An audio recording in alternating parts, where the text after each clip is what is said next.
theme park that has had 6 incidents in the space of 7 years, was put into administration and has the weight of being the biggest theme park in the whole country. Sounds like a plan for failure, right? Or, something that hasn't happened since 30 years ago. Something stupid like that. What if it was, and is one of the biggest theme parks in the UK?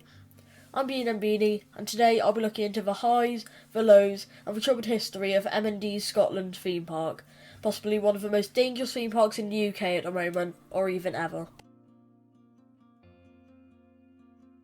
To start off with, I should probably tell you what M&D's amusement park is, in case you don't know. M&D's is an amusement park in Motherwell, Scotland. It was opened in 1996 and has 4 roller coasters, 2 water rides, lots of fairground rides, an arcade, theatre and bowling alley all inside of it. It is the only major theme park in Scotland and is one of the biggest in the UK. Despite its popularity, it has had its fair share of troubles, and that's what we'll be looking into. Now that's over with, to start off with, let's discuss the accidents and incidents that have happened at the park. We start off in 2009 on the Tornado ride, a roller coaster manufactured by Pinfari and has 2 inversions. An incident occurred when high winds caused safety systems to activate. The ride was left 40 feet in the air at an upright position for about an hour. There were no injuries and the ride was closed for a short amount of time while safety checks were being completed. Next, we fast forward in time to July 2011, when 9 people had to be rescued from the Tsunami roller coaster, an inverted roller coaster. This happened when the ride suffered a mechanical failure and the guests were on the ride for about 8 hours from 4:30 PM to around 1:45 in the morning. No one needed to be taken to the hospital and everyone ended up safe and well. Now, time skip to 2013 on the Whitewater Log Flume ride, to which Kirsten Sweeney had her leg pinned in a gap between the barrier and a splashback guard. This happened because the log boat she was riding in overturned, throwing her out. She was left screaming for 10 minutes and was minimally helped by park employees, as she said.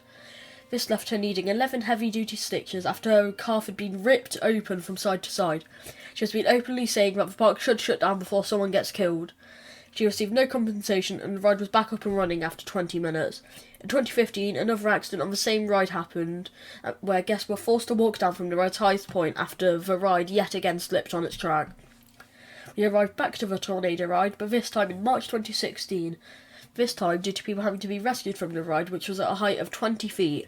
No one was injured in the accident, and all safety procedures were immediately initiated and carried out. Finally, we go 3 months onwards from the last one to possibly the park's worst incident. This happened on the 26th of June 2016, in which 8 children and 2 adults were injured after the ride's 5 carriages derailed from about 20 feet in the air and landed near a children's ride. The park was evacuated by emergency services so that people could be rescued and treated. All were treated at local hospitals and recovered well.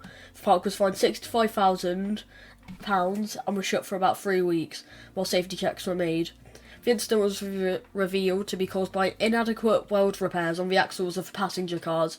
The ride was scrapped in 2017 due to what is believed to be the crash. Now that we've covered all the accidents that have happened at the park, I think it's time to discuss what the actual experience there is like. However, we've got the small problem with the fact that I've never gone there. However, there is someone who has, that is Diary of a Rollercoaster Girl, on Instagram and YouTube, who agreed to do an interview with me about the experience of the park. Once again, I want to say a massive thank you to her for being in this video and agreeing to do it. This wouldn't be possible without you, so make sure to subscribe to her.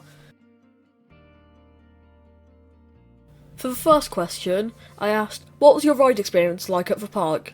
To which she commented, ride experience varied from ride to ride at the park. Tornado was brutal and definitely needs some work doing to it. Mad Mouse was a non-spinny mouse coaster that should have span. It should have spun, but my car just didn't want to. The Big Apple and the Runaway Mine Train were just standard, but I do love Runaway Mine Train. The train looks like it's on stilts.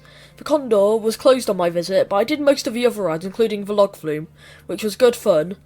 And then, when asked about how the park was running, she commented, the park was running well and it wasn't massively busy. I went early in the year, which was a good gamble. Staff were all friendly, the park was clean, it's definitely not as bad as people make it out to be. Whether it was an overall good experience, she commented, I had a good experience, just because I enjoyed my day. I would say the whole park needs more love and attention altogether though. The food on the other hand was amazing. I had a cheeseburger pizza and it was lush. When commented if she would go back to the park, she said, "I would only go back to the park with another investment, in either a coaster or a decent flat ride. It wouldn't be worth me travelling all the way north without something being added. It's been stale for too long."